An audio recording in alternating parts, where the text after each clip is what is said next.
And so, it begins. Dark were the skies and chill was the wind as the land was covered in a veil of malice. Across the hill did ride the dread army of the night, cloaked in mist and fog, prepared to rain down death and destruction upon the land. And the people did crowd for a savior, a noble soul to save them from their impending demise. Just as it seemed all was lost, in strode a mighty hero, clad in shivering metal from head to toe. Wielding a terrible broadsword, he did cleave his foes in two, smashing their ranks asunder with righteous fury. And when the day was done and the enemy strode across the fields in pieces, the people did turn to the warrior and say, "We shall name this day in your honor. Speak unto us your wisdom." The warrior said one word that day: epic.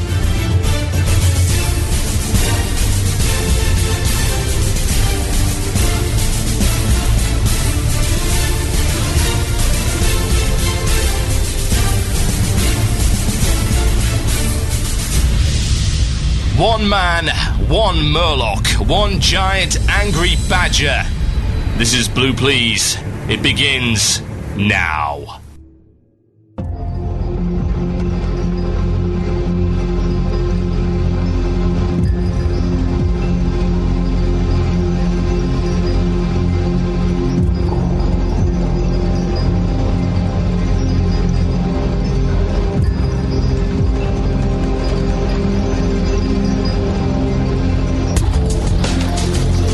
Yes, indeed, folks. Welcome to Blue Plz here on WoW Radio with myself, TotalBiscuit. Welcome to the show. It's the Tuesday Assault, as we're calling it. It's not going to happen all that often, I don't believe, but we're happening today. Why are we happening today, of all days? Well, the simple answer to that would be it didn't air Friday. Why did it not air Friday? Well, the reason for that was indeed quite a selfish one. I spent all weekend playing board games, card games, and Street Fighter 4 on a 150-inch 720p projector with 8 WoW radio staff and listeners, and it was awesome. And I'd like to thank everyone for coming up for that, because it was absolutely fantastic. Oh yeah, so that was the reason I didn't do the show, and quite frankly, I think that's a damn good reason. If you disagree, well, that really is not my problem, because it was awesome, and let's face it, in comparison, you're not. You know, it's not an unfair comment to make. You simply are not 150-inch 720p Street Fighter 4. No, you can't claim to be. So you're just going to have to deal with that. What do we got coming up in the show for you today? Well, we have many great things. Lots of information came out in the last couple of days regarding Ulduar, and indeed, I was actually going to talk about Ulduar on the Friday show, because they released their preview page, and that's actually what I'm going to talk about relatively soon. And there's a phone going off. I never had a phone in this room until a couple of days ago, and now look what happened. Oh well. Also, the Argent tournament with mounted combat, and we shall be asking, is Lance good for horsing? Good question. Also, taking WoW outside of WoW in the form of WoW board gaming. Kiddie ye not. WoW board gaming. We actually had a chance to play the Warcraft adventure game by Fantasy Flight, I believe is the name of the company, and we can talk a little bit about that, plus the resurrection of Fat Loot's Rise of the Scrubs. Yes, indeed, I've resurrected my board game idea, written about 20 pages of rules, and I'll be talking about that a little bit later on in the show. And of course, last but not least, your chance to change the outcome of this show. It's like a choose-your-own-adventure. It's the illusion of choice! And in the illusion of choice, you get to email your topic, so you can start right now. You get to choose the last topic of the show, assuming your topic does not suck. Email themurloc@gmail.com. That is themurloc@gmail.com. Yes, indeed. Now, before we get into the mailbag this week, I'd like to talk about a couple of things. First thing being, you may have noticed, if you've gone to wcradio.com, that we have a brand new website. Yes. We got sick of being hacked, what could I say, and our previous website, well, let's face it, actually sucked. Certainly from a coding perspective. The guy who coded it was not very good at what he did, let me put it that way. Thankfully, we have a better coder now in the form of Cadwallian, who has put together this wonderful new site. Bits of it are missing, but it's functional. The archives will get updated quite soon. The RSS feeds will start working again and all that good stuff. So yes, stay tuned, stick with us guys. I will guarantee that this website will be way better. There's a lot of very exciting new features coming, and we're looking forward to showing them to you as they deploy over the next couple of weeks. And I get a chance to have another blog, because the staff told me to get rid of my previous one because it was too mean. So I'm going to have to tone it down a bit, which kind of sucks. I'm thinking of replacing every swear word and insult with the word kittens, and then perhaps it will live up to their standards of nicety, whatever that may mean. I'm not familiar with the term, what can I say? Now, other things to cover, other things that need to be discussed. You'll remember a few months ago that we announced that we were going to be doing a charity event to raise money for a charity that supports research into, I believe the term is epidermolysis bullosa, which is an unfortunate genetic condition that one of our listeners actually has. Now, we said this was going to be at the end of February, but we decided to make it a little bit bigger. It was going to be big enough already. We said, hey, we're going to do a 24-hour broadcast. I'm going to attempt to stay on the air for 24 hours and probably die in the process in support of this particular charity. However, we're going to go one better, and this is why it hasn't aired yet, because we've been organising this, and it's currently in the stages of application. Not only are we going to do a 24-hour broadcast in support of this particular charity, but we're going to attempt to set the world record for the longest live online gaming show. Yes, indeed, the Guinness Book of World Records recently released a book called the Guinness Book of World Records Gamers Edition, and they are taking applications for gaming-related world records, and the book is actually really good, and you should check it out if you get the chance. I believe Game Station in the UK has it for £10, which is well worth it. If you can get a hold of it, it's a really good read. It's the first book I've ever read which actually genuinely markets itself towards gamers, and it's clearly written by people who have done their research, because it is credible, it is factual, it is entertaining, it is informative. It's just great. It's a great book. So we're going to try and get in the next one with the longest online gaming broadcast ever. We're going to try and set the record for that. So we're currently applying for it, filling in the applications for it, and we'll let you know how that goes. And hopefully we'll get the permission to do it, and we will attempt to set that world record while raising money for the charity, which is called Deborah. It supports the epidermolysis bullosa research. Oh yeah. Should be fun. Also, one final reminder to those who've been following the progress of Arcanist Belt. We've been on raid hiatus for a couple of weeks, gearing up and making sure we've got 40 people ready to do Molten Core, Black Relay, and all that other exciting stuff. There will be a raid on Thursday. Turn up for it. There will be a raid on Saturday. Turn up for it. There will be a raid on Sunday. Turn up for it. Yes, indeed. I intend to make progress this week, come hell or high water. So go to the website, arcanistbelt.com. We might be opening up some recruitment again if you wanted to get into the guild, but you didn't have the opportunity to do so. So check out arcanistbelt.com over the next couple of days to get your place in our level 60 Old World Content Guild. Oh, yes. Right. I think we've probably covered all of that. Yes, is that all of the news? I feel like, I don't know if you've ever been to an English church, but in a lot of Church of England churches, towards the end they have the messages, which usually involve some like 70 or 80-year-old woman from the congregation comes along and tells you what's going on in the parish. It's like, we're going to be having a coffee morning this week. Yeah, that's more like the witches' coffee mornings. Like, my pretties, we're going to be having a coffee morning this week. Bring your children. Yes. That's actually quite disturbing. Anyway, that's what I feel like right now.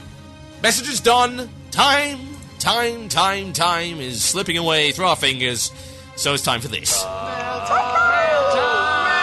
That sounds like it's mail time. Here's the mail. It never fails. It makes me want to wag my tail. When it comes, I want to wail. I must say that drop-in is actually incorrect, because in my case the mail frequently fails. Indeed, today it quite literally did, as Gmail went down, and the end of the internet was proclaimed by millions of screaming geeks the world over. It was horrendous. But it went back up again, so all is fine. But yes, my mail frequently fails. As in, this one. It's pretty rare that I actually get an email which I consider to be incredibly mind-bogglingly stupid. But in this case, I'll make an exception. It's from Trustine of Bladefist US, and he says this. In response to my recent allegations that Wrath is too easy, hey, I want to say that if you want someone who could not disagree with you more, you've found him. I don't believe someone saying that raid content is easy unless they are saying it from the saddle of a black proto-Drake. That's from Trustine Blade Fist US. That's like the guy who says, well, I don't believe your opinion about this movie until you make one of your own. Your opinion about this book is invalid because you are not an author. And in this case, it's like, no, I'm afraid not. Your opinion of the 98% of Wrath content is incorrect because you don't happen to have done Sartharian 3 Drakes, which is an optional part of one particular tiny 10-minute encounter. Right, okay, great rationale there. Yes, okay, we get the idea. One encounter is relatively challenging, but is it harder than Cthulhu? Is it harder than Old Kel'Thuzad? Is it harder than pre-nerf Kil'jaeden? Is it harder than Illidan? Is it harder than even Archimonde?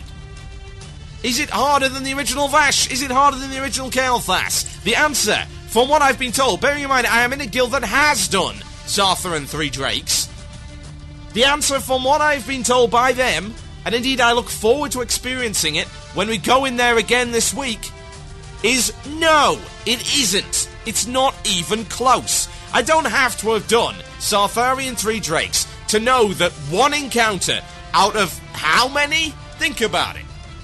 Huge numbers of encounters. I wouldn't say huge, but I suppose if you count the 10-man. What do you got? You've got 30 bosses. If you combine Nax 10 and Nax 25, we'll ignore the fact that they're the same bloody bosses. You've got, of course, VOA, 10 and 25-man version, Malagos 10 and 25-man version. Then you've got Sartharian with no Drakes, Sartharian with 1 Drake, Sartharian with 2 Drakes. You got like 40 encounters total, or 45 if you count that. And one of them is vaguely challenging. Woo! Golf clap! Fantastic! Yes. Seriously. It's one encounter, which is vaguely hard the first time you do it. And any normal raiding guild, anyone that's done any of the end game bosses and the end of dungeon stuff before they nerfed it into the floor for kindergartners knows that they can do that encounter because it is not as hard as the bosses that I have just listed. This is an objective fact. This is something you can look at the mechanics, you can watch the videos, you can ask anyone that's done it. Is it harder than these encounters? And the answer is no. It's like I could say, well, you don't know anything about raiding because you didn't wipe for 2 months on Cthulhu when Cthulhu was hard. And yes, Cthulhu was hard. Still is. And good lord. I don't know why people keep their brains sometimes, I must say. Anyway. Let's pick up another piece of what you might call email in this crazy world. This is from Sukari, level 80 human rogue from Kil'jaeden US. He says this: a question for Blue Plz. What impact, if any, do you think the advent of dual specking will have on pure DPS classes such as mages, hunters and rogues, who are unable to bring more utility to a raid with the system? How do you think this can be balanced if it will affect these classes? Right. Well, I don't think the dual specking is going to bring utility regardless. We're not looking at a situation, for what I've seen, normal raiding guilds do not, generally speaking, have shortages. Yeah? You don't need people to go off and respec. That's a properly organised guild for you. You don't need to go off and get people, alright, oh god, we're short on tanks today, go and respec, or whatever. That, generally speaking, doesn't happen. I have not seen that happen since Wrath launch. Not at all. So saying, oh, well, you can have dual spec, that's not going to bring extra utility. I mean, they could go back and do it anyway. If they really needed to, you could just portal them to a major city. Dual spec doesn't bring any utility to a raid group at all. It just brings mild convenience. Indeed, I believe actually that it does help out DPS classes more so than hybrid classes. And you're going to be saying, well, TotalBiscuit, what the hell are you talking about? How could that possibly be the case? Well, follow my rationale here. People are saying, well, it doesn't really help out pure DPS classes. I would argue otherwise. Specifically from the perspective of a mage. Think about it this way. There are 2 viable raiding specs for the mage. One is Frostfire, and the other is Arcane. Now, Arcane suffers from a mana problem, but it has potentially extremely high DPS if you are able to sustain it. Now, there are certain encounters that favour Arcane more, and there are certain encounters that favour Frostfire more. Which ones favour Frostfire? Well, think about it. Think about Loatheb, for instance. Loatheb, a fight which allows you to crit out of the wazoo. Yeah? Really, really favours the Frostfire bolt spec. Why does it favour the Frostfire Bolt spec? Well, because you've got all those extra crit damage talents, and you've got Ignite. Really does favour the Frostfire Bolt spec. It's going to favour the Frostfire Bolt spec even more come 3.1, because from what I've been told, at least this is from what I can see, there may be, maybe, the possibility that Living Bomb is going to crit. Yes, indeed. Living Bomb is going to be able to crit. So, Lower Theb favours it. However, there are some fights that are shorter than others, and indeed you can go all out on those fights with Arcane. Now, the situation being that you can't do that right now. People are not going to let you go, oh, I'm just going to go back to the town, guys, because I want to respec Arcane and set it up so that I can do a bit more extra DPS in that fight. People aren't going to do that. No, but if there was a Lexicon of Power, for instance, which of course people are going to be able to bring to the raid, yes, then people can change their spec. If a fight benefits a particular damage spec over another, it favours it, or perhaps it's short enough that you could just nuke Arcane Blast for the entire fight, then you can spec Arcane. If not, spec Frostfire. It's wonderful. Or maybe you could do it another way. Maybe the raid really, really needs that extra mana regen. Okay, have Frost as one, and have Arcane or Frostfire Bolt as the other. It actually really helps. Think about it. I don't know how it applies to other classes, because I don't play them, but I would imagine there are certain fights that favour one DPS spec over another. Now, whereas you are able to simply go back to town, it's like, oh, we need an extra tank, okay, go back to town and respec, which doesn't add anything to the raid. That's something you could already do. What you couldn't do was hop in and out to go to respec every time you wanted to change for a particular encounter that benefited from a specific spec. So yes, it is a boon to pure DPS classes, and I think people need to get it into their head that, yeah, just because it's not as dramatic, you can't go, oh, now I'm a tank, oh, I'm a DPS. Doesn't mean you should discount it as a useful tool. Because it is. Genuinely is. My name is TotalBiscuit, and you're listening to Blue Plz Tuesday Assault here on WoW Radio. This is Jurasass with Rasputin. I'll be right back after this. Enjoy. You're listening to the podcast and archive of Blue Plz. Music was removed due to copyright concerns. If you'd like to hear the music, tune in live on Fridays at 8 p.m. British Standard Time. That is 3 p.m. EST on WCRadio.com. Yes, full tier 7, complete clear of all TBC instances, Sartharian 3 Drakes, perfect raid attenders, very impressive, Mr. What did you say your name was? Ah, you can call me the Count. Yes, Mr. The Count. There's only one small problem. Oh, and what would that be? Well, you see, we're the Daywalkers, and... Oh, I see. It's because of my racial heritage. That's what it is it? No, I have nothing against you or your people personally, sir, but I'm just not sure we're the guild for you. Preposterous! I love sunny afternoons, see? I shall cast open the curtains and look upon this a beautiful day. I'm not sure that's such a good idea.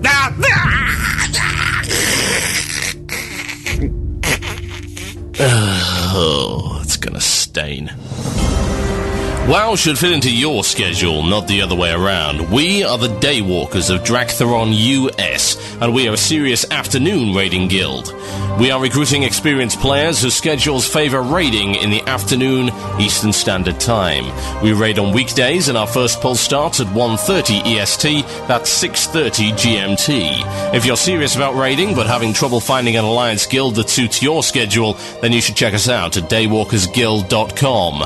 We require 75% raid attendance and Ventrilo with a working microphone. If you fit the bill, then head over to daywalkersguild.com or speak to an officer in-game on Draktheron US.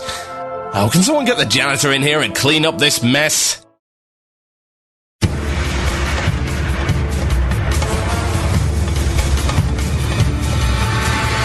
Yes, indeed, folks, you're tuned into Sell Out Please here on WoW Radio with myself, TotalBiscuit.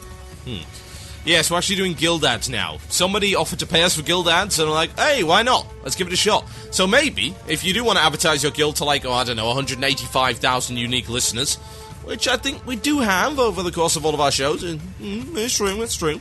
Last stats, anyway. Then get in touch, because we could sort out a ad package for you. Ariano at WCRadio.com. It also helps promote the station and keep us running, which is always nice. It's nice to have servers and stuff. Now, What do we got to talk about today? Ulduar. Yes, Ulduar. Yes. Am I the only one who is so psyched about this instance? Oh, how awesome does this thing look? Everything about this page is amazing. Go and check it out. Ariana will link it to you in the IRC. If you're not in the IRC, go to it. IRC.moirc.com, # WOW Radio. And since we don't have the Java IRC client up yet on WCRadio.com, because we have new shiny side, yes, then go to, MIRC.com, yes, MIRC.com, that's your vanilla IRC client.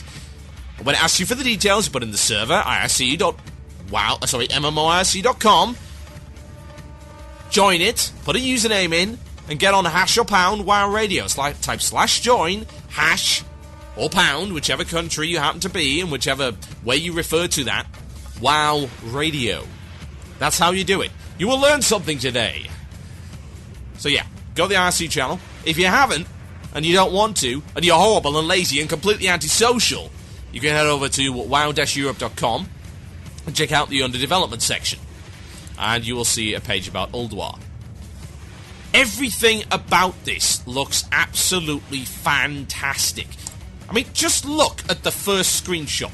That is unbelievable. It's beautiful. The architecture's amazing. It's stunning looking. And usually I'm not the kind of person that cares about aesthetics. But, oh, look at it. Just look at it. And it gets better. Because of all of these bosses. Right, sorry, I'm just kind of gushing here. So let's try and be a little bit more objective about this whole thing. The first section is you versus an army. Oh, that's happened before with Rajax. Yes, General Rajax in AQ20, which was, in my opinion, great. It was a great encounter. So yes, if you want to invade Ulduar, you better get past the army that's standing between you and them. But not only that, you can do it with siege engines. Yes. Now that's pretty cool. Now, I've been someone who's kind of come out against the use of vehicles in dungeon encounters. However, in this case, if it livens up killing trash, I'm all for it. Without a shadow of a doubt. I mean, read stuff like this. Let me read this out for you. Ulduar's new master has rallied a massive iron army to guard the entrance to Ulduar and prevent an unwanted guest, which includes you, especially you, from reaching the inner sanctum. Thankfully, you'll be able to face the Iron Army on even footing. A small fleet of siege vehicles will be on hand to aid you in your assault. You and your friends will have to use these vehicles wisely to break through Ulduar's defences. A mix of choppers, demolishers and siege engines will be at your disposal, while reusing content. Each granting unique abilities to the pilot and the passenger. Chopper drivers, for example, can create pools of liquid tar that snare opponents and can be set on fire by area effect attacks, while demolisher passengers can load themselves into the vehicle's catapult so the pilot can launch them into the distance. That's cool. That is really damn cool. That's a good use of vehicles in dungeons. It's not using them in boss encounters, indeed, although there might be a use, I believe, with the Flame Leviathan, with its Voltron weapons platform. No kidding. The Flame Leviathan being the first boss in there.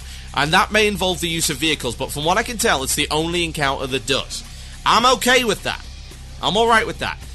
Anything that spices up killing trash, anything that contributes to the epic feel of you versus an army is a good thing. Setting pools of liquid tar on fire with area of effect attacks is awesome.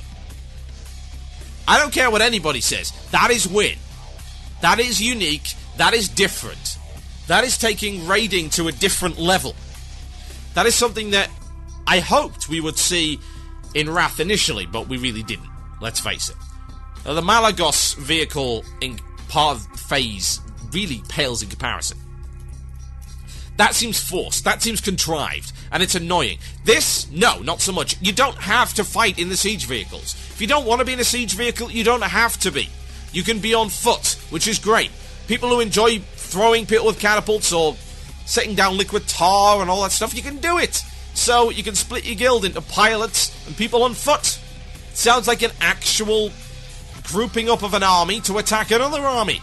That's epic. That feels good, that's entertaining, and that's a different way of doing trash, and that's not something that's been done in a long time. Trash has only really changed in two ways, yeah? I can kind of count two ways in which trash has really changed over the past 4 or so years. There are two instances in which it's changed. Shattered Halls and Mount Hyjal.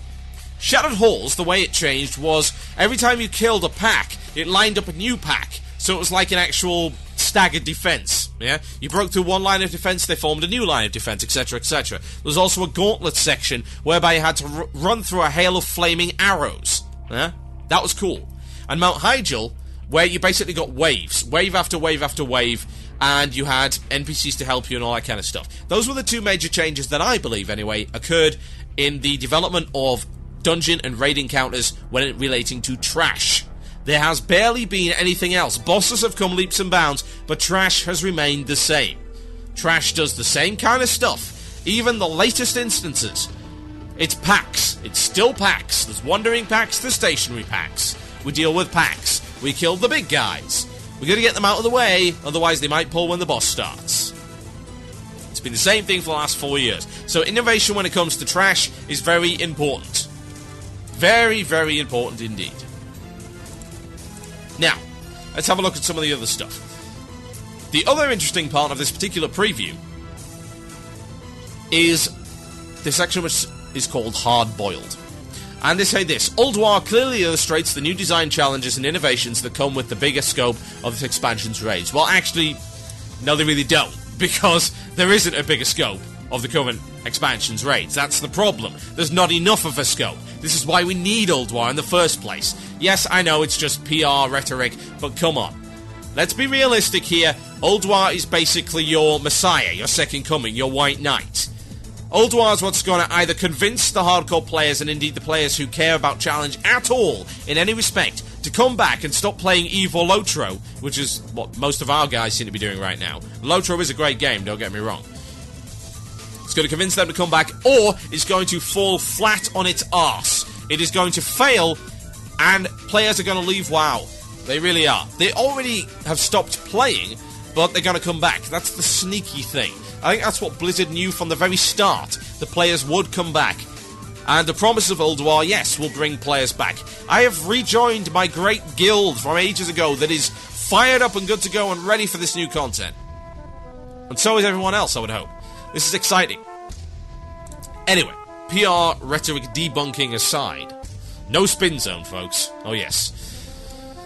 In order to make raid content more accessible, a raid has to offer a lot of variety, but it also needs to include a very granular means for players to adjust the raid's difficulty. This concept was first realised in the Burning Crusade, with the introduction of Heroic Mode, and Wrath of the Lich King in developing the idea even further with new hard modes. Boss fights that have a hard mode are affected by certain variables that players can control and that change the encounter's difficulty. For example, spread throughout Ulduar's vehicle section are 4 defense towers that you can destroy. The more towers you leave intact, the harder the encounter will be with the Flame Leviathan, but the loot will also be better. Ulduar isn't the first dungeon to include hard mode. No, indeed, it is not. There are 2 others, as I recall. One being Sartharian and the other actually being Zul'Gurub with Hakar, but it certainly makes the most use of it. Out of 14 bosses, 11 will have a hard mode that offers additional challenges and rewards. Ulduar will appeal to a wide range of playstyles, and the dungeon also has great longevity and high replay value. Well, let's face it, it has to. At the current speed of development, you expect this dungeon to last us how long? It's going to be between 3 and 6 months, let's face it.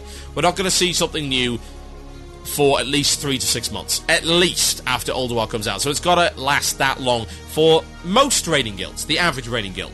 I'm not expecting it to last that long for the best of the best. It never does. You know, we already know that, and those guilds have accepted that lot, and they don't generally complain about it. Most of the hardcore guilds that are perceived as elitist are, in fact, far more understanding of the failings of current raid content than the so-called people calling them so.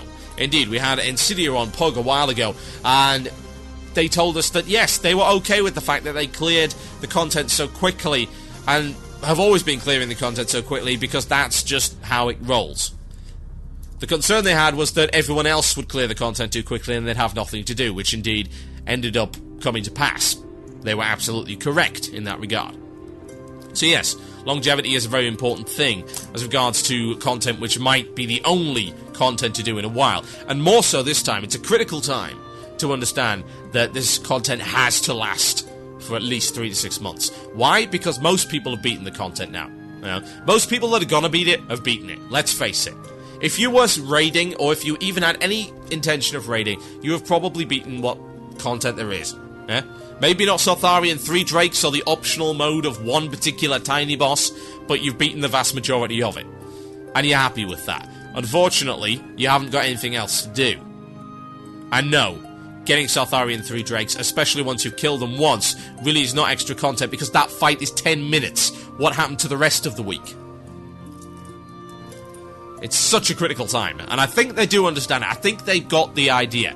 They're testing the bosses in such a way, and this is a great idea. This is innovative. This is an innovative example of testing, as well as the first true example, in my opinion, of equality between EU and US testers. And that is they're going to have different encounters be tested by different regions. Yes, that's a great idea. That is stellar. Absolutely fantastic idea. Got my 110% support on that.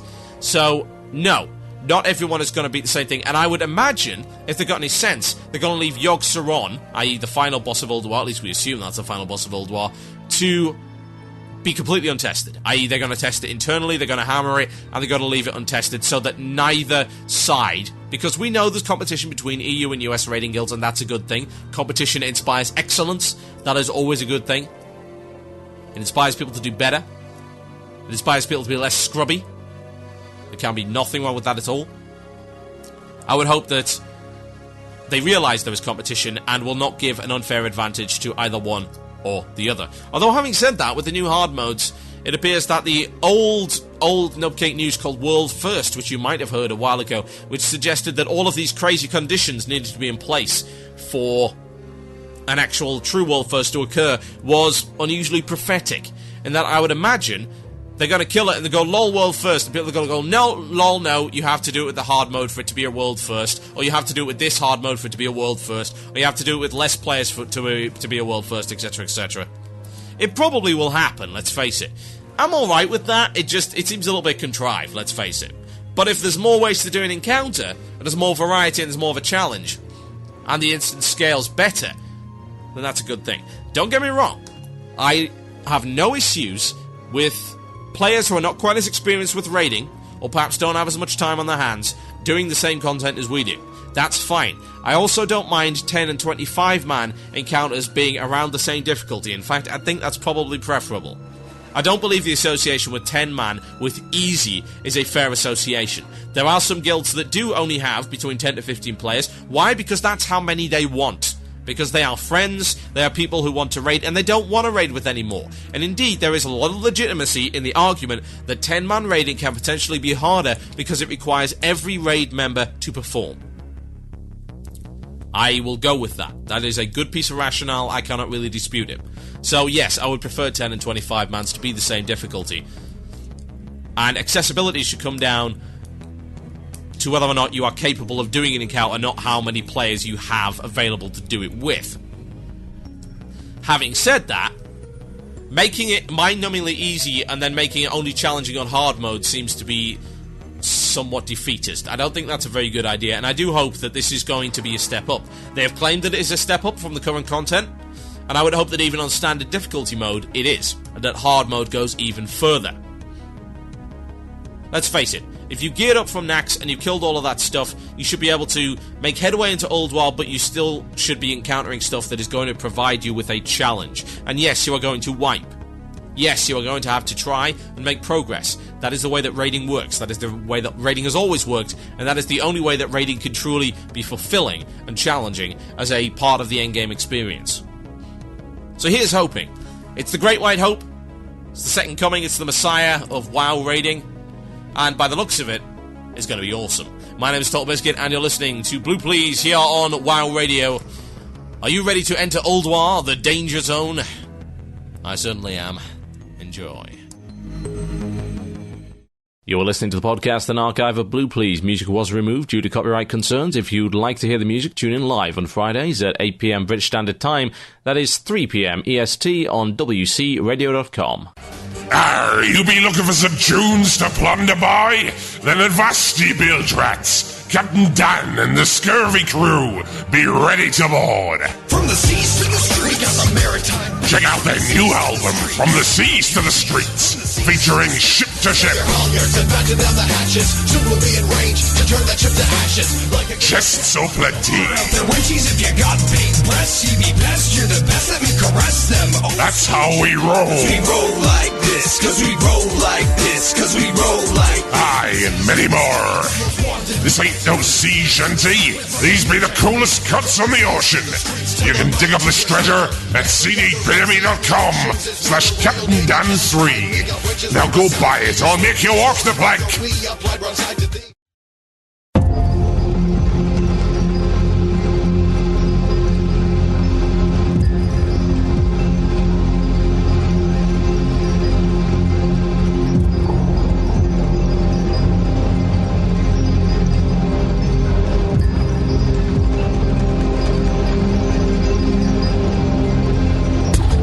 Yes, indeed, folks. You're tuning in to Blue Plz, the Tuesday Assault here on WoW Radio. That's our TotalBiscuit. I'm calling it the Tuesday Assault because once you've had the Tuesday Assault once, you'll be totally devastated and will never need another one.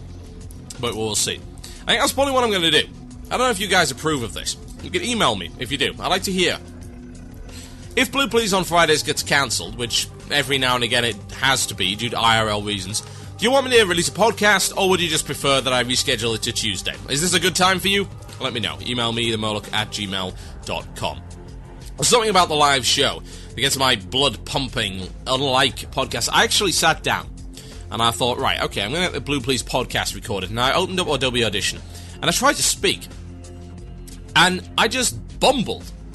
I fell over myself in ways that I have never done before. I'm like, what the hell is going on? And I realized, I'm not doing this live. And you know what? I'm not very good at this. It's the live experience that gives me the energy I need to do this properly. It's the audience. It's the fact that I know that if I screw up, I can't just go back and redo it. I can't scrub it out. If I screw up, it goes out on the air. And now if I make a noise like this, then it goes out on the air, and I can't get rid of it. Yes. I suppose that's what does it. It's like the whole thing. I do podcasts, but I'm not a podcaster. Just like that stupid Killers song. I got soul, but I'm not a soldier. I got ham, but I'm not a hamster. This joke shamelessly stolen from Tinselworm with Bill Bailey. Disclaimer out there. Right, let's talk about some stuff. It's knee slapping you good, yeah! Yeah, the slapping of the knee. Yes. Argent Tournament. I'm excited about this. It's like Blizzard's come out with a whole bunch of stuff. It's like, just as you think Blizzard have really down and out, they're like, oh lol, yeah, sorry guys, we forgot to tell you, all this awesome stuff is coming in the next patch. All you naysayers, you go leave now. I'm like, damn you, Blizzard! Now I feel bad. Actually, I really don't. All of my criticisms of the last couple of weeks have been absolutely accurate in every respect. That's how arrogant I am. It's like, I am right! I am always right! Yes. However, they come out with all this great stuff, and it's brilliant to see. It's brilliant to see they're making this comeback. And I'm excited about this. Only a few weeks ago, I was decrying... Actually, yesterday? But sorry, not yesterday. Last week, maybe? I can't remember. But I was decrying the lack of world events. And it was like, oh, do you remember the AQ40 gate opening? Oh, it was so laggy, but wasn't it cool? Now, what about that Scourge invasion? What about the whole zombie thing? Wasn't that great? It's like, oh, well, where's all the Wrath events? We got Wrathgate, which is a canned cinematic, which is great. And, I mean, it's amazing cinematic. And then we got that really, really lame, like, single-player dungeon that they came up with. It's like, don't do that again. Seriously, it was horrible. It's like, I would like to spectate watching wave after wave after wave of trash. If I want to do that, I will watch a dungeon video. I don't want to participate in something I cannot affect. It's like, this trash has like 8 million health each. Thrall does all the DPS. You can DPS if you want, but you might as well just stand there. You can't lose because you have a buff that keeps you constantly healed, and it's a total waste of your time. Like, stand here for half an hour, receive a good blue. And while it is indeed very friendly to the entitled casuals, doesn't mean it's any good. Now, the Argent Tournament. Here's the information we know, and this is from a Blizzard poster, Zahim. Now, I can't talk about certain rewards that have been data mined, and I'm sure that a lot of you have already read about them, but we're part of the fansite program, and officially we do not support data mining. Yeah? We had an email from Blizzard politely requesting that we not talk about data mine content, and to be honest, in my opinion, the data mine content isn't all that interesting anyway. So I have no reason to talk about it. If you want to check the data mine content, I'm sure you know where to go. But no, I will respect that decision. I will not talk about the data mine content. What I will talk about, however, is the official posting from Zahim, who sounds like some kind of crazy Egyptian agent. Like, I am Zahim, I have come for your blood. It says this: in patch 3.1, a new world event titled the Argent Tournament will be coming to Lothrind. This tournament will be live on the 3.1 PTR and open for testing, though certain aspects are still in development. Players will find a host of new features here, including... I'm not going to read the first feature out because I want to kind of have it at the end for dramatic effect. I'm just kind of over-explaining what I'm doing here. New daily quest to construct the Great Argent Crusade Colosseum. Glorious battles to come. What does that sound like to you? Daily quests to meet an overall realm goal. Wonder where that came from. All new rewards, new items, titles, banners, tabards, pets, mounts, more, and a partridge in a pear tree. All new achievements. Yay. Okay, Careface. Many more festivities and more to come in future content updates. Cool. So that basically, you get to participate in constructing an entirely new area in the world, which is going to have future content in it. That's wonderful. That's a great idea. The AQ40 gate opening might have sucked, but at least you kind of felt like you were involved in something. Yeah, it was absolutely contrived. But it was pretty epic. Yeah, I got it pretty epic. That's a lot of Peace Bloom. Now, he says the players will find the Argent Tournament in Icecrown. Speaking to any Northrend Flight Master will get you on track to prove your worth to the Argent Crusade, your faction's leaders, and all denizens of Azeroth. Yes, very epic. Yes, I did just say epic. Had to fit it in somewhere. However, that's not all, because I missed out the first bit, which is this: the ability to prove your worth to a capital city of your choosing through our new mounted combat system. Mounted combat system? What is this? Is Lance good for horsing? Yes, mounted combat. Something innovative. Now, I approve of this for a number of reasons, and the primary reason for this is a game on the PC called Mountain Blade, which is an indie title, which, while it has its flaws, has the best mounted combat system in the world. Admittedly, one of the only mounted combat systems in the world. Imagine this. Most of you, I've imagined, if you have any taste whatsoever, have played one of the Total War games, particularly Medieval Total War 2, which is awesome. If you have any taste. If you haven't, well, GTFO. And buy Empire Total War when it comes out in a couple of weeks. Now, what you will have learned from this is that mounted combat is awesome. And that is very important to note. Mounted combat, lancers, all this stuff, horseback, awesome. In every respect. Mountain Blade is like playing Medieval Total War from a third-person perspective. Yeah? You get on a horse, you have a horse and a weapon. And you can have different weapons. And if you have a lance, you put your lance down and you run it into people. And they die. It's win. It's brilliant. You can ride past someone, lean over the side of your horse, and bring an axe at neck height into them at about 40 miles an hour. It's win. You can charge into people with your horse and knock them down. It's win. Mounted combat is the best. It is a miracle of medieval science. We need more of it. Having mounted combat in WoW is a wonderful idea. It's a new concept. Mounts up to now have, let's face it, been little more than a way of accelerating your speed. You might as well not have them. Really, you might as well not. You might as well say, right, well, you've bought a skill that when you click it, you can increase your speed. But if you go in the water, your speed stops increasing until you cast the spell again. You also have to stop moving fast in order to fight. And if you get hit lots, you may stop moving fast. Notice that that is what mounts are, except without the model for the mount. It's just a fancy way of going places faster. Which is cool, don't get me wrong. It has its purpose.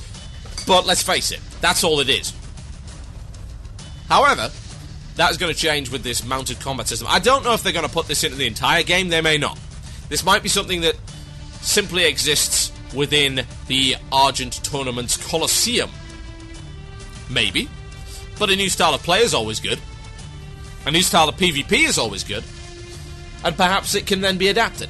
What we are noticing, particularly with Ulduar, is the siege weapons idea has been expanded into PvE raiding, whereas it was solely a PvP concept before that. Now it's going to be in the PvE zone of Ulduar. So now, we're looking at something that is a PvP concept, mounted combat, that may potentially be expanded into future instances. Or indeed, may be expanded into some other way of doing things in the world. You may be able to do mounted combat. I don't know about you, but I would be quite impressed to see, say, a vehicle, like a motorbike, driving around with a machine gun attached to it. Mounted combat, lol. Or being able to cast, or being able to fire bows and arrows from the side of a vehicle, or horseback. It's fun, it's a good idea. Now, does it really affect, say, PvE raiding, the one thing I actually care about? Do I think that it's anything more than merely a good gimmick? I say don't count Blizzard out. They seem to have this knack of taking these concepts and adapting them for PvE. Ulduar is a very good example of that. You can also look at stuff like Malagos, which was not all that well done, but some people like it, so I'll give them that. Malagos, of course, the logical progression on from the Oculus. The Oculus, of course, being a new concept, there, oh, you will ride around in these. And I suppose there's various things you can look at which kind of led up to that. The idea of using specific items in raids and that kind of thing. The idea of having to do these little things to make a boss weaken. For instance, the idea of going to Cthulhu's stomach. All of this different stuff that's kind of evolved raiding into something beyond merely sitting there and throwing frost bolts at people and tank and spank. You can look at Molten Core and you'll see, hey, it's all tank and spank. And then it's evolved from there, and this is just the next natural step. I think mounted combat could find a place in that particular environment, just as siege vehicles are now hopefully finding a not-so-contrived and not-so-annoying place in Ulduar. Now, as regards to world events, I do feel that this kind of thing adds a lot of flavour to an otherwise stagnant world. WoW being this stagnant world, less so now with phasing, but still pretty stagnant. You can't really change it much. In comparison to other MMOs, particularly the forthcoming sandbox MMO Darkfall, as well as EVE Online, it is nowhere near as dynamic. The players can't affect anything at all, let's face it. The world is a carbon copy on every single realm, and there's not an awful lot you can do to change that. So, without completely eliminating that, and we did talk about this a couple of weeks back, that making WoW entirely dynamic and more player-driven was actually a bad idea, and probably wouldn't work out so well considering the environment and the player base that we have. Having a lot of these world events, and having it feel like you are participating in something with the entire realm, is important, and I cannot understand why there haven't been more of them.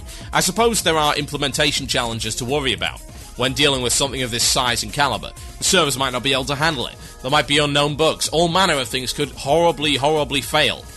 And indeed, the entire realm would see them fail. The entire population of WoW might see them fail. And that would be rather embarrassing. No point implementing a system that doesn't work. That's not entertaining. Most of the time. So I suppose that might be why. But I do think that there needs to be more. And as far as I'm concerned, every major patch should have at least one world event of sorts. And whether it adds something new to the world, I'd prefer that it did. Because adding something new to the world is probably the next best thing you're going to get to player-driven content. It's like, well, there's not really player-driven content, but you can participate in it. Yeah? You can affect the speed at which you get this new content. That's okay. That's a reasonable compromise. We don't want WoW to be entirely player-driven, because look at the caliber of the player base. You know, if you want it to be player-driven, then it's going to be player-driven straight into a brick wall in about 5 seconds. The player base cannot be trusted to do anything right. So you do need to put them in a walled garden, as it were. And that's okay. I'm alright with the walled garden. And I'm okay with events that actually mean something. I don't participate in all these silly holiday events. I don't care. I'm jaded and I'm old, I'm cantankerous and I hate the world. So let's face it, I'm not going to participate in the Christmas event achievement or the stupid Easter thing or Lunar Festival or whatever the heck they're putting on these days. Unless it's got epics, I don't give a damn. However, in this case, it does have epics and it's adding something to the world. It's unlocking new content, and hopefully that will be used in future. That's good. That's important. I can dig that. I'll participate in that. I'll throw down. I'll put me back into that one. Absolutely. Without a shadow of a doubt. Why wouldn't I? It's new content, after all, and hopefully it's here to stay. My name is TotalBiscuit, and you're listening to Blue Plz here on Wire Radio. When I come back after the break, I'll be talking about the World of Warcraft adventure game, giving you something of a review, telling you whether or not you should buy it, and then telling you about my resurrected project, Fat Loot's Rise of the Scrubs. Got some master plan for you. This is Enlighten Me. I'll be right back after this. Enjoy. You're listening to the podcast and archive of Blue Plz. Music was removed due to copyright concerns. If you'd like to hear the music, tune in live on Fridays at 8 p.m. British Standard Time. That is 3 p.m. EST on WCRadio.com.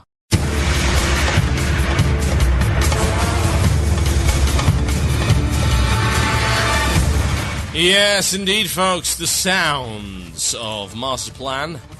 It's awesome. What can I say? I love it. Right. What have we got to talk about? Well, I've got two things to talk about. Over the weekend, we did what I'm calling Game Fest. It was my first inaugural Game Fest where I did the unthinkably silly thing of inviting 8 listeners, most of which I knew relatively well, I must say, over to my house for a weekend of gaming fun. And it turned out to be highly successful. We did all sorts of things. We did, let's see, what did we do? On Friday, we played Munchkin and Munchkin Cthulhu, which was hilariously fun. We also played a few other games. Oh, I should tell you about this Munchkin experience. Those who don't know what Munchkin is a set of card games designed by Steve Jackson.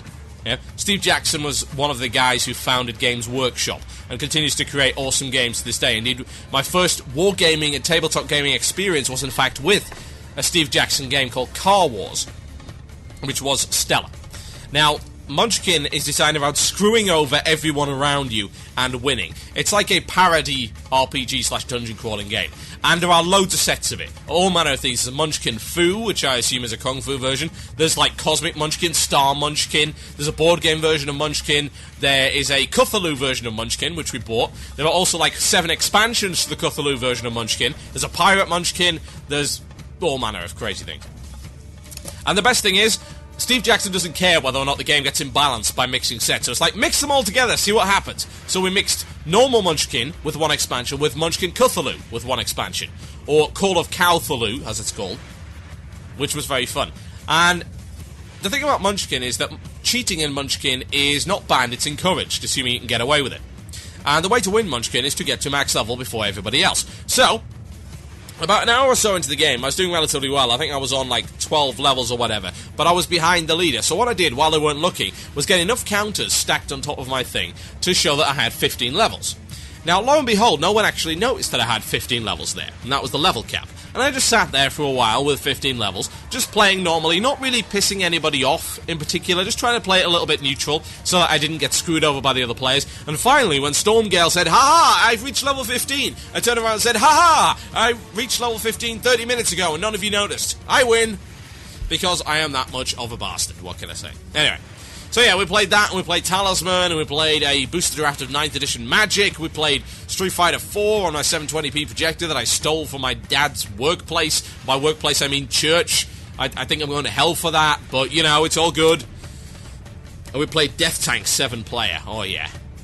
And what I will say is that everybody that I brought there sucks at Marvel vs. Capcom 2 and Soul Calibur, because I had to, well, retire from the tournament, let me put it that way. Anyway, that's by the by. Because one thing we did play is the World of Warcraft adventure game. Now, there are 2 games out at the moment by a company called Fantasy Flight, which I must say, I do like Fantasy Flight. They put out some good products. They're a little bit pricey, but you know you're going to get quality.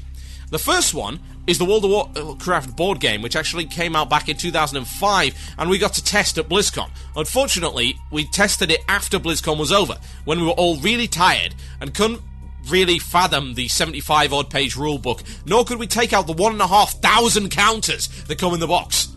And I believe Athelos embezzled that particular copy of the game and ran off with it, which is unfortunate because I wanted to take it home with me.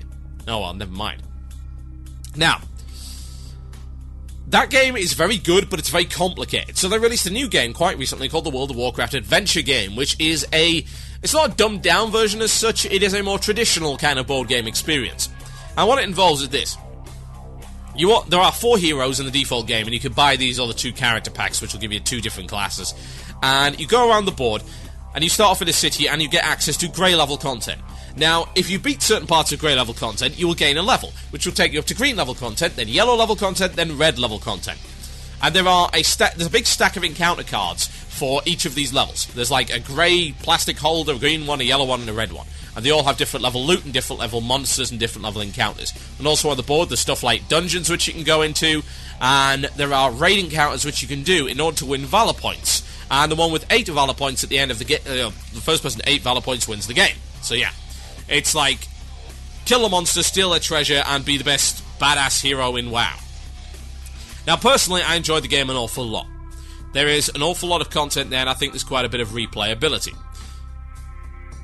There are 4 classes, and each of them has 4 levels that they can level up through, and they have 4 different character cards. Whenever you level up, you get a new character card which has upgraded stats. You also have ability cards which form your action bar, and you can have all manner of different abilities, and even these abilities will also level up with you. So, say if you reach, like, green level, I believe the Serpent Sting or something gains power, and Arcane Shots for the Hunter at, I think, red level costs less energy to play and does 1 more damage. So, it all levels up and it's cool, and you can get a bunch of different equipment, and there's cool encounters on the board. You can go do quests and all that kind of thing, which involve interesting objectives. So I personally had a lot of fun with it. Some of our players didn't really agree with it and thought it wasn't quite as good as, say, Talisman 3rd Edition with both expansions, which we'd played previously. But then again, what is better than Talisman 3rd Edition with 2 expansions? Very little, I must say. Incidentally, Fantasy Flight actually have Talisman now. They've actually bought the rights to it, and I imagine it is very good. I got the Black Industries 4th Edition, which wasn't that great, but there is an upgrade pack for that, plus an expansion. Tasty. Anyway, it's not about WoW. It's interesting to me that WoW inspires board gaming and card gaming and miniatures gaming and all manner of different merchandise, and I don't think it's just because it's a popular product that needs merch. There's a lot of popular products that don't get merch. Like, where's the Lost board game? The 24 board game. Do they exist? Maybe they do. But I don't see a 24 card game or a 24 miniatures game or stuff like that. It's a very good niche demographic to market that kind of product to, because we are gamers and we appreciate this kind of thing. Most of us, I would imagine, have played board games, enjoyed board games, and kind of like to play board games and CCGs and war games and that kind of thing. I certainly do. I like all of those things. Now, the Warcraft Adventure game is definitely worth it. I picked it up for like £25, and I certainly think I got my money's worth, and you can get it even cheaper in the States. So, if you've got a few friends that would like to play it, go play it. It is pretty faithful. It's got a lot of interesting experiences, and indeed even the spares? What? What am I doing? Try it again. The squares on the board are actually made up of screenshots of the game, which is pretty nifty. There's a lot of replayability. It's pretty easy, I'd say. It's not particularly complicated, it's easy to get into, and it's a lot of fun. However, a long time ago, I told you that I was developing a board game. Yes, I actually came up with an idea for a board game, and I thought, hey, let's try and develop it. Of course, me being the person that I am, I tend to take on projects that I can't actually finish, and the idea died. However, I'm currently in the situation where I have nice long lunch breaks and a bit of downtime in my job. Yeah? I tend to work in spurts. Yeah? I might get like a bunch of stuff on my desk at once and I'll have to get it all done, but then for the next couple of hours, all I'll really need to do is maybe answer the odd telephone call from a client or company. Aside from that, I get to do pretty much whatever I want. And what I've taken to doing, of course, is typing up and enhancing my board game idea. And I have currently got to about 8,000 words in my board game, and it's coming along quite nicely. The systems behind it are relatively solid. I've rethought a lot of my old stuff, got rid of the stuff that was a bit clunky, and redesigned it. And what's the idea behind it? Well, here's the storyline. I'm going to actually pull up this document right here. I have it as a Google document. I have created this Google document, and I'm going to keep it updated. So I'm just converting it at the moment. This is the new version that I updated today. And this is the idea. Fat Loots. Rise of the Scrubs. Here's the storyline. Kel'Thuzad has invaded Azeroth with all his undead might. All of the real heroes are currently engaged in brutal fighting to defend their homeland, with no end in sight. However, it seems Kel'Thuzad has sent all of his most deadly creatures and minions to the front lines, leaving him alone in Naxxramas. Without proper heroes to assault the necropolis and slay Kel'Thuzad, it falls to you, the scrubs, to end the Scourge invasion once and for all. Unfortunately, your horribly mismatched gear is nowhere near powerful enough for the task, and you must gear up quickly in order to face your destiny. The prize? Eternal recognition, and a one-way ticket, if grudgingly, into the most powerful guild in the world, Kungan Tanks All. Yes, indeed. I am that silly. What can I say? Now, the idea behind this board game is that you play a scrub character, and there are 9 different classes you can play. You can go around the board, and you can visit various locations, and the idea is to gear up through encountering raid encounters, and every single old world encounter up to Naxxramas is going to be in this game, including all of the world bosses. And you'll be able to defeat raid encounters and roll on loot tables and acquire loot, and if you don't like the loot, you can shard the loot into gold and use it to buy other loot. Oh yes. And there is full PvP combat in the game. And I think it's going to be quite a bit of fun. My rules are coming along quite nicely. I'm pretty happy with it so far. And the best thing about this is it's going to be free. Yes, this game is going to come out. I make this pledge to you that I'm going to have this game out before BlizzCon, because I want to take it to BlizzCon and I want to show it to Fantasy Flight and say, hey, I made this game. And maybe, no, this is a bit of a pipe dream, but maybe, just maybe they might agree to make it. If it's good enough. Who knows? But until that time, it's going to be released in a printable form for all of you guys, including all of the WoW community, and I'm going to be putting an actual beta out as soon as it's available. And you guys are going to be able to shake it down, find the imbalances, and we can get this game perfect, and then release it properly for free for everybody to enjoy with your friends. Now, I'm just going to publish this document. Let's see, there we go. Publish documents, published on the web. And it's going to be linked in IRC. This is a new version of the rules, for those of you who've been reading in the donators forums on my Twitter. This is a new version, and you can check it out. I'm just sending it to Ariana, my faithful IRC rep, and also wife. You know, kind of handy. Send it to Ariana, and she shall post it in the IRC. Let me tell you a little bit more about it, just because I'm kind of psyched about this. I'm pretty pleased that it's actually coming together, and it is coming together relatively well, at least in my honest opinion. So, how does a turn work in this particular game? Well, you start on your town square, and there are 2 town squares. There is an Alliance town square and a Horde town square. One is Orgrimmar, the other one is Ironforge. Think about it like a Monopoly board. You've effectively got 2 goes. Yeah? You pass go. You don't collect 200 gold, but there are other things you can do. On the board, there are several things. There are several grind squares where you can roll in order to get extra gold. There are several quest squares where you can pick up quests in order to earn gold, items, and loot. And there are several Blue Plz squares, yes, self-insertion for the win, whereby a variety of horrible meta events will happen to you, including the Ice Stone has melted, where you are able to flood a particular area of the board with the melted ice stone and drown anyone that doesn't have a water walking ability. Yes, silliness like that. Now, the main features of the board are the raid instances, and there are 3 tiers of that. There are AQ20 and Zul'Gurub on tier 1, Onyxia and Molten Core on tier 2, and Blackwing Lair, AQ40, and of course, Kel'Thuzad on tier 3. There are also a couple of world boss squares where you can encounter the 4 Emerald Dragons, High Lord Kazak, and of course, Azuragus. Now, you go around the board and you start off with terrible gear. Bear in mind, this is based around scrubs. For instance, here's a description of one of my characters, Ponzor, the Undead Rogue. And this is his story. Ponzor only ever wanted to be a twink, hanging around in level 19 battlegrounds, building a reputation as the world's best PvP rogue. Unfortunately, while coming home from the tavern in Goldshire, he accidentally ran over a boar and levelled. Unable to continue with his twinking career, he reluctantly levelled up, but found that he really wasn't particularly good at his class, and that all the guilds were full-on rogues. So here he stands today, guildless, useless, and thoroughly awful. Yes. And each class has a set of abilities that you can use, as you might expect. Now you go around the board, and if you land on a raid square, you can encounter the next raid boss. And yes, all of the bosses are there. They all have separate stats, and beating a boss will result in you being able to roll on the loot table. If it's an item you can use, you may equip it. If it's not an item you can use, you may shard it and sell it at a city square. You can then use that gold to buy all manner of things. There is a mounting system in the game. You can buy a normal or an epic mount, which all have a variety of different advantages. You can buy elixirs, flasks, enchants, and items on the AH and crafting markets to supplement the gear, which you have no doubt not got because everything that drops was cloth when you're a warrior. So yeah, it's got full PvP combat, it's got a very cool system behind it, and I'm very, very excited. Yes. I'm going to be developing this over the next few weeks in my lunch breaks. It's going along quite nicely, and I hope to have a playable version out momentarily. By momentarily, I mean, like, I don't know, maybe in a month or so. If you would like to get involved in this game as a graphic designer to help me design the board, because I would like a pretty cool style. I would like a kind of comic style on the board and in the gameplay manual. If you think you can help me out with that, then email themurloc@gmail.com with a sample of your work. Just kind of cartoony stuff. Think Munchkin. If you don't know what Munchkin looks like, then go Google Munchkin. Look at the images on those cards. That's what I'm looking for.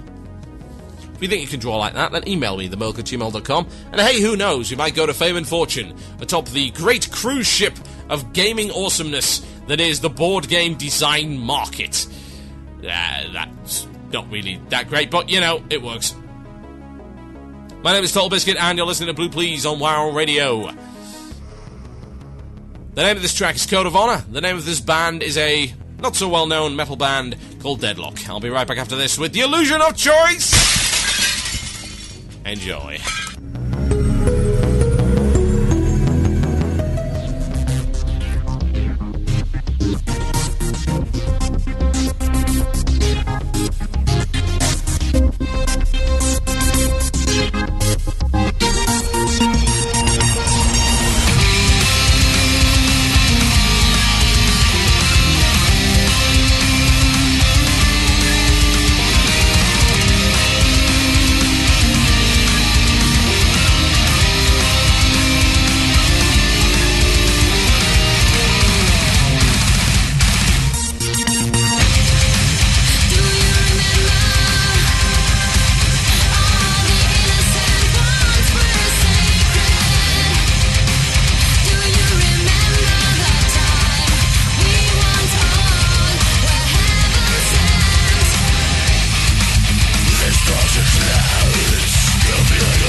face it, everywhere you go, you see adverts for Ventrilo server providers. With so many to choose from, how do you make the decision about which is right for you and your guild? To help you with the decision, we brought in WoW Radio's very own bleeding-edge hardcore raiders to show you which provider the world's top players trust. Loot the stupid car hound! No. Tank it over there. You're setting the raid on fire. Someone pulled ads, guys! Oh, for God's sakes! Heal the tank! Heal the tank! Hey guys, it's okay to DI the tank, right? Why are you smiting and not healing? Is that a halibut? Are you DPSing with a halibut? Leave George alone! You'll hurt his feelings! You named that halibut? Guys, I think we're wiping. What gave you that idea? Well, we're all standing in the graveyard arguing. UGT Ventrilo servers, the only choice for the elite of the elite. Hi, I'm TotalBiscuit, the best and sexiest mage on the planet. When you're like me, you don't have downtime between raids and promotional photo shoots. That's why I use UGT Ventrilo servers. I don't have to get my hands dirty trying to fix a broken server because it was never broken to begin with. UGT servers provide crystal clear voice communication with excellent hands-on support to make sure your server is always up and running. Not only that, their prices are so low, I was able to use the extra money to buy this £32 salmon. What? You didn't think I was going to be outdone by Dustin, did you? Hey guys, want to run some BRD? Get your premium quality Ventrilo server from UGTservers.com. Be the best. Well, second best.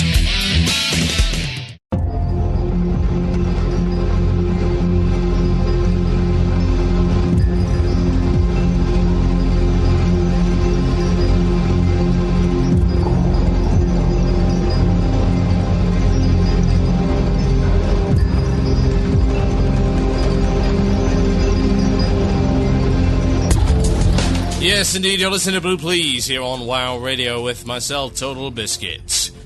It's time for the illusion of choice. Oh yeah.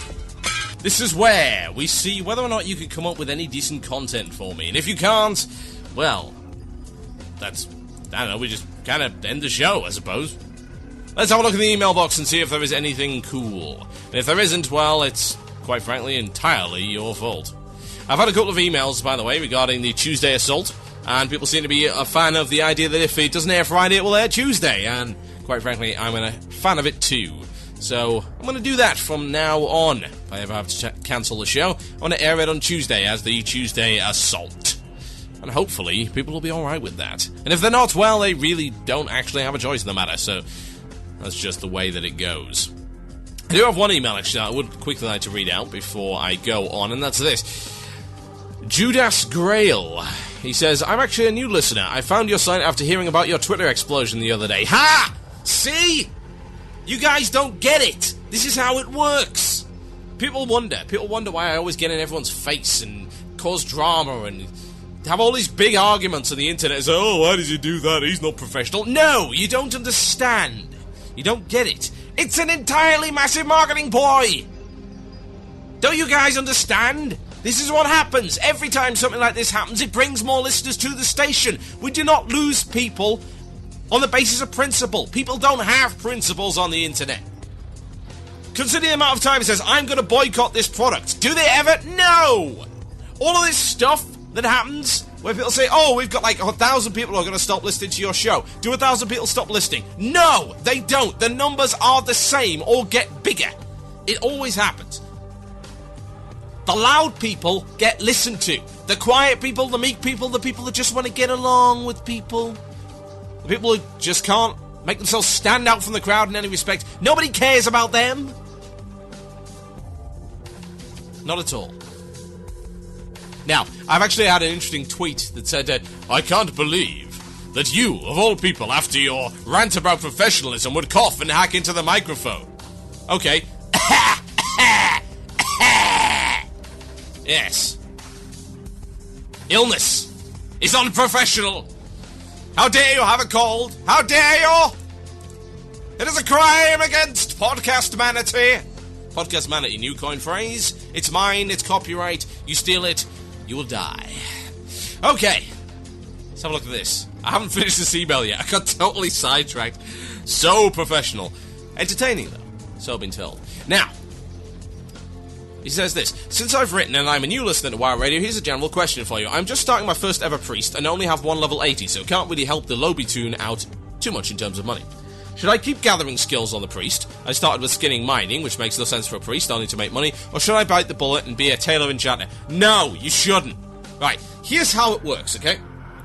At the moment, there really is barely any point while leveling up in having, like, any profession at all. Because most of the stuff is, like, BOE. And you can buy it for an insanely cheap price. You want to know why you can buy it for an insanely cheap price? Because other people are leveling it up. The other saps are leveling it up. And they want to make back even a fraction of their money. They're just... stuff like jewel crafting, for instance. You see all these cool rings. It's like, hey, this would be an upgrade for like 10 levels. It's only 50 silver, what the hell? Why is it only 50 silver? Because people just want to sell it. They just want rid of it. You don't need to make stuff that's BOE, and there's barely anything BOP worth having while leveling anyway. Yes, you should take gathering skills. Why? To be honest, you should take mining herbing. Not mining skinning, mining herbing. Because you'll make a fortune. Especially if you're on an older server. The older servers have inflated prices. Let me give you an example. A stack of copper bars on my server yesterday was 118 gold. Now, that obviously is completely broken and totally overinflated, but you know what? They're probably sold. Somebody just made 118 gold from, like, laughing in the middle of Duratar. And this happens. All of the low-level mining stuff is expensive, and it sells.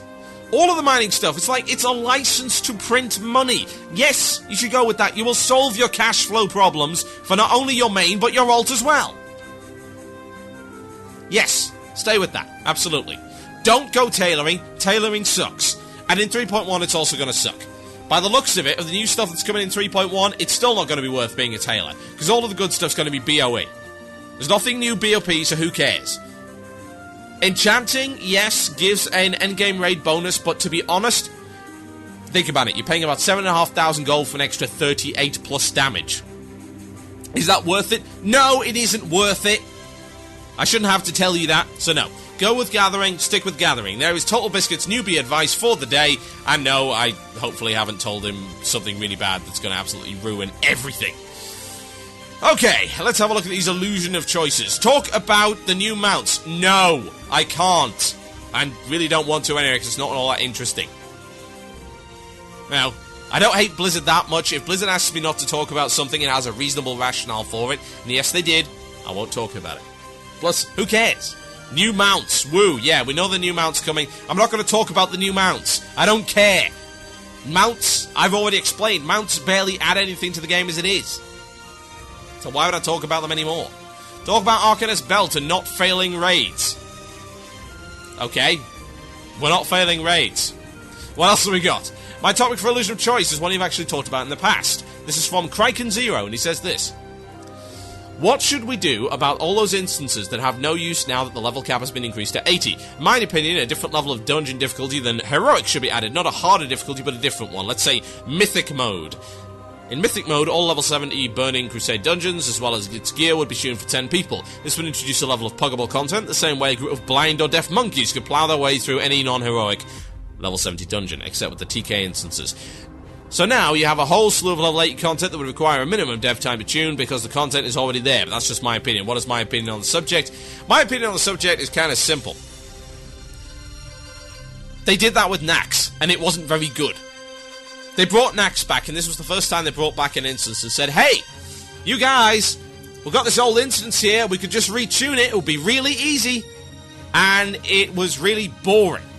Really boring. I don't want to go and do SSC and TK at level 80, because it's going to turn out exactly like Nax did. It's not going to be as fun. It's going to be just dull, and you know what? I've done it before. I've done it to death. I'm okay doing it like level appropriate, like the stuff we're doing right now with Arcanist Belt, because that's a different experience entirely. That's the idea of playing a new class level appropriate in a dungeon that you might have done like 4 years ago, and seeing how the new talents and stuff have affected it. That's kind of a nostalgia trip, but it has a purpose. That's a bit more fun. Doing the same content that I did at 70, at 80, no, we just get out of that stuff. People were bored of that. And a lot of people did it as well. You had like 4.5 million people who raided pre the nerf, and a whole bunch more after the fact. And they cleared a lot of this content, and they really don't want to do it again. No, I don't believe the Blizzard should be looking back in that regard. They have this thing about always moving forward, always evolving the game, and to some degree I can agree with that, particularly in this regard. I'm alright with nostalgia trips. I'm alright with nostalgia trips being supported. Like, for instance, I don't agree with the fact that they nerfed the gold in half that you can gain from old-school raid instances now. That means that the lower-level guilds, the ones who are doing the legacy content, the level 60 nostalgia guilds, are actually having more problems with it. That kind of sucks. No, it kind of sucks that all the talents have been changed and the way things have worked, like potion sickness, for instance, has been introduced. All this stuff is different, and it's changed the experience, and sometimes not in a good way. I agree with supporting the content to that level. Like, don't just close it off. Allow people to do it level appropriate, and even maybe allow you to lock your level. That would be quite nice. I don't, like, I'm level 62 now with my rogue, and that's actually nerfing my ability to do damage because of the way the scaling works with hit and crit. So that kind of sucks, but I'm not too bothered about that. It's not such a big deal. But I wouldn't want them to bring back, like, Molten Core at level 80, or even SSC or Karazhan at level 80. Yeah, we've done the content to death. Just let it go. It's okay to let content go. It's okay to level past content. It's okay to see the content die. It's old stuff. It served its purpose. Really, it has, honestly. People seem to believe, oh, it's so sad to see it go. No, I'm glad to see the back of it. I played it for years. We did TBC for like 2 years. I did all these instances X number of times. That is enough. It's done. We've beaten it already. We don't need to do it again. We don't need to do it in any kind of mythic mode or whatever. I also think it sets a very bad principle. And the principle behind it is, Blizzard, it's okay, you don't actually have to release new content. Just recycle the old stuff because some people will be alright with that. I'm not alright with that. I want to see new stuff. I'd like to see the storyline progress, because Wrath is actually doing a decent job of engaging me in the story in such a way that it hasn't really done before. Because it had better leveling up content. It had this overarching antagonist and a big storyline, and it continued. I think that it petered off a bit with the raid instances, and I'd like to see it improve, and I would think that Ulduar will manage to do that. But I do not think that saying, oh, let's go back to the Outlands is going to improve the story in any way, shape or form at all, nor is it going to provide any additional content. It's going to provide a rehash, it's wasted development time, and it sets a bad principle. Now, I totally understand why people want it, and I do not condemn them for wanting it at all. I don't condemn people for wanting private servers, even though they post a new thread on the forum every damn day, despite the fact that they've said it's never going to happen. I understand why they want it. I'm not going to condemn them for wanting it, although I will condemn them for talking about it constantly over and over again. Drop it. It's dead. Get over it. Totally get why you want it, but it's just not going to happen. There are better things for the dev team to spend their time on, and to be honest, you wouldn't like it as much as you think you would, really. Doing that content level 80, just look at Nax. Did you really have fun with Nax after the first couple of times you'd done it? Was it really bringing back the old school? The answer is no, it didn't. It watered it down, which is exactly what a mythic mode would do. It would water it down, it would dilute the experience, and it would taint your memories of having a good time in there. Because I, for one, do not want to see Nax ever again after the travesty that's been Wrath Nax, and I certainly wouldn't want to see them maul and declaw all the other good raid instances that I actually had a genuine challenge in. I got good memories, I like to calcify those memories and store them away and say, hey, this was a good time, guys, don't you remember? And I don't want them ruined by bringing it back. It's like watching a 20-year-old cartoon. It's like watching the old Transformers, yeah? You used to love Transformers. Transformers was awesome back in the day. You watch it now, you'll think, the first thing you say is, wow, is that art and animation poor? And good lord, that voice acting sucks. And all his plot holes. You grew up. You got past that point. It's the same with these instances.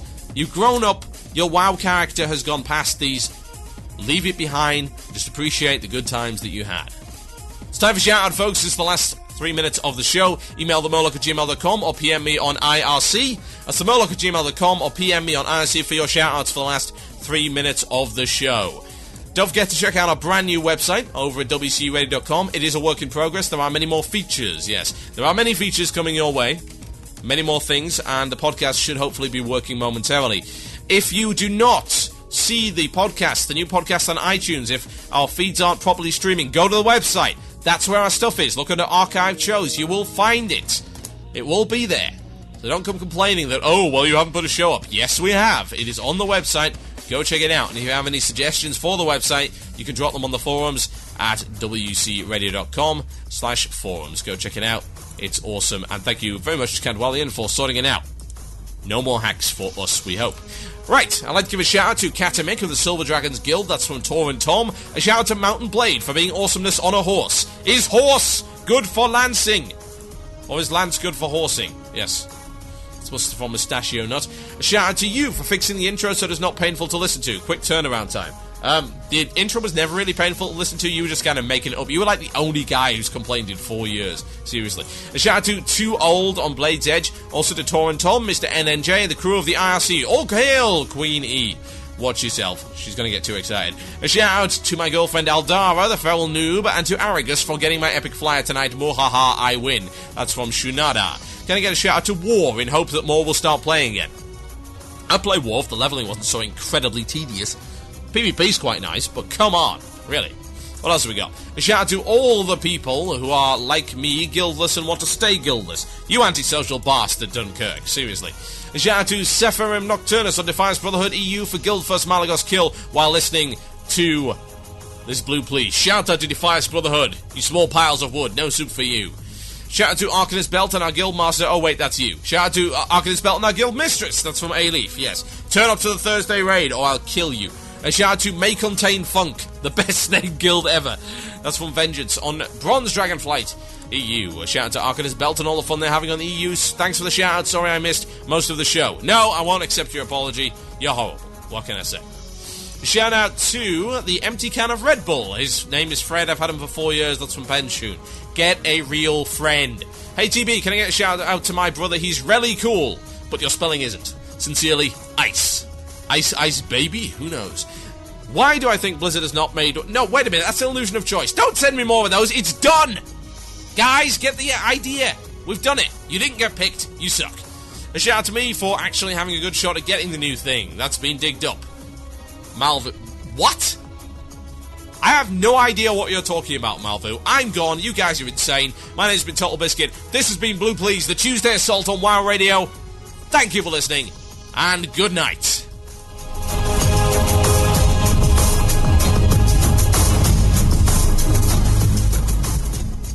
You have been listening to the podcast and archive of Blue Plz, a show that airs exclusively on wcradio.com on Fridays at 8 p.m. British Standard Time. That's 3 p.m. EST. You can check out our archives on our website at wcradio.com and subscribe to our RSS feeds. Don't forget to rate and review us using iTunes, and if you wish to leave constructive criticism, that is always appreciated. Head over to wcradio.com/forum and post in the threads there. Thank you for listening.